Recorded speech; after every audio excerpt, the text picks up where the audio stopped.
So this is a story that blew up the other day. Elon Musk and journalist Ian Bremmer were really going at it on Twitter over a disagreement around a story that Bremmer had released. So, here's the gist of what happened. This guy, Ian Bremmer, released an article, I believe originally in Vice, where he claims Elon Musk spoke directly to Vladimir Putin right before he released that potential peace proposal on Twitter. Remember, he polled everybody, what do you think about this for a potential peace deal? Bremmer says Musk talked directly to Putin before he did that. Elon Musk sees that, and he comes out and says, no, somebody asked him, hey, is this true? He says, no, it is not. I have spoken to Putin only once, and that was about 18 months ago. The subject matter was space. So Ian Bremmer, Elon Musk told me he had spoken with Putin and the Kremlin directly about Ukraine. He also told me what the Kremlin's red lines were. I've been writing my weekly newsletter on geopolitics for 24 years. I write honestly, without fear or favor, and this week's update was no different. So he's doubling down and saying, no, this is exactly what happened. So then Elon goes on Twitter again and replies directly to Ian Bremmer and says, nobody should trust Bremmer. So, look, there's no way around it. One of them has to be lying. There are no ifs, ands, or buts about it. One of them has to be lying because these just both cannot be right. So, who's lying? I don't know. Look, I'm a critic of Elon Musk, so maybe in a sense my own bias is to say I probably trust Bremmer over Musk, but I'm basing that off nothing other than my own bias, right? Like, I don't know anything about this guy, Ian Bremmer. Maybe if I learn more about him, I'd dislike him even more than I dislike Elon, right? So I don't know. I don't have the answer to that. But do you guys remember the thing that Musk said, which got him in trouble on Twitter, got him into a lot of hot water? So he said the following. He did a Twitter poll and said, what do you guys think of this peace proposal? Redo elections of annexed regions under UN supervision. Russia leaves if that is the will of the people. Crimea formally becomes a part of Russia, as it has been since 1783, until Khrushchev's mistake. Water supply to Crimea assured. Ukraine remains neutral, as in, not a part of NATO, not aligned with the West, etc. So he took that Twitter poll. 59% of people said no, 41% said yes to that. Over 2.7 million votes on that Twitter poll. But a lot of people were a little confused. Like, why? Like, what do you do? Why are you doing this? Like, what is prompting this? And at least according to Bremmer, what's prompting that is a literal conversation with Putin, where Musk in his own mind might think, yeah, like I'm just trying to bring about peace, so yeah, let me run with that. But of course, the Ukrainian government did not take kindly to this. Zelensky came out and went after Musk a little bit and said, did his own Twitter poll, which Elon Musk do you like better? And it was like Elon who supports Ukraine or Elon who supports Russia. He did that poll. There was one other ambassador, Ukrainian ambassador, who said, like, fuck off is my nicest response to you, something to that effect. And there were some elements of the Russian government came out and praised Elon and said, well, that's a good start. That's a good start. Let's start there. So I already did my whole commentary on what I think of his tweet. I think some of the things are a little naive, like the idea that you could just redo the election with UN supervision, as if like in an active war zone at the barrel of a gun, even with so-called peacekeepers there, that you're going to get like a fair representation. And also the fact that if Russia invaded and occupied certain regions, you're going to have the pro-Ukrainian people in that area flee and try to save their lives. And so you can't like invade a place, everybody who's native to there flees, and then you take a vote where it's only the people remaining who are already on your side, and you know that, right? Like, that's just, that doesn't work. But at the same time, I'm also I think the overreaction to what Musk said was also a little silly because,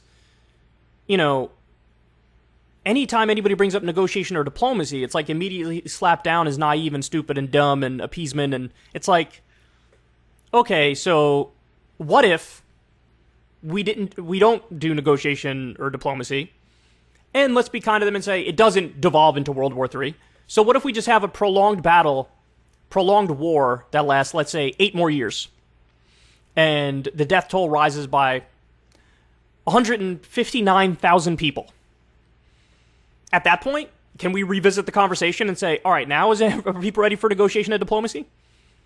After 8 years of fighting and death and stalemate, and at that point, would it be okay to bring it up without immediately being tarnished and, called stupid and told you're in favor of appeasement? So the overreaction was also annoying to me because, everybody should want peace. The question is, how do you get there? But I admit to you that that's the paradox, because there are no good answers. This is my go-to rant when talking about Ukraine and Russia. Because if you do a peace deal, and let's say it's roughly along the terms that Musk came out with here, just for argument's sake, well, you just incentivize any larger, more powerful country to invade its smaller, weaker neighbor and then demand new terms, and then that's the precedent now. So you create general global instability because any big country could do that to any smaller country, and they could demand concessions, and even if they get 25%, 35% of what they want, they still it was a net good thing for them in their own minds to do the invasion, to commit the war crime. Is that the precedent we want to set? That if you're more powerful, just invade a smaller country, and then you'll get some of what you want. You'll get some percentage of the country. That is a terrible precedent to set. A terrible precedent to set.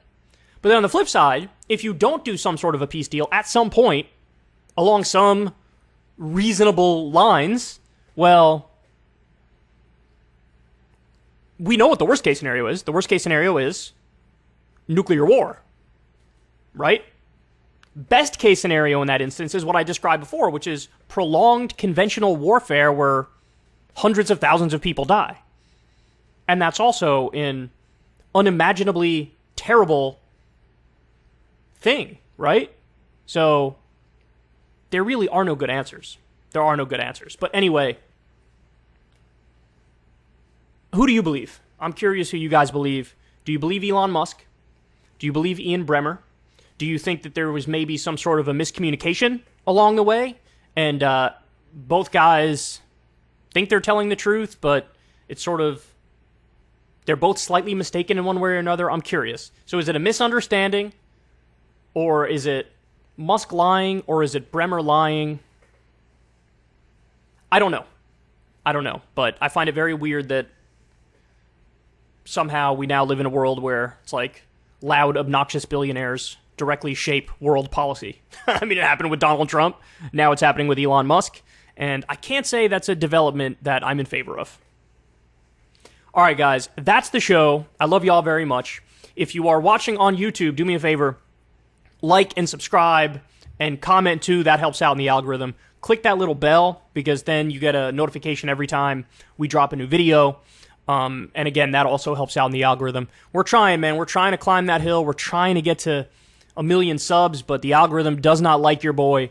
But look, if everybody who does watch this show subscribed, then we would get there, But for whatever reason, there's always some percentage that doesn't sub. But please sub. I would really appreciate that very much. And of course, you guys can also listen to the entire shows, the daily shows, over on any of the podcasting outlets. We now post the full things over there, so you don't have to go video for video on YouTube. You can listen to the whole thing all at once. And massive thank you, massive shout out to all the patrons of the show. You guys keep it going. And a shout out to the Substack subscribers, to Crystal, Kyle, and friends. Very proud of the fact I've never spoken to an advertiser. And I hope to never do it, right? I'd never do it. As long as you guys support the show with your small dollar donations, I'm in a position where I don't have to do that. And so you guys make that possible. So anyway, I love you all very much. Have a great rest of your day, and I'll talk to you soon. If you want to see me and Crystal Ball interview legends like Noam Chomsky, Cornel West, and more, subscribe to Crystal, Kyle, and Friends on Substack. $5 a month gets you the video version a day early. Remember, we take 0 ad dollars for this podcast. Or you can sign up on Substack for free and get the audio version a day later. Link in the video description box below.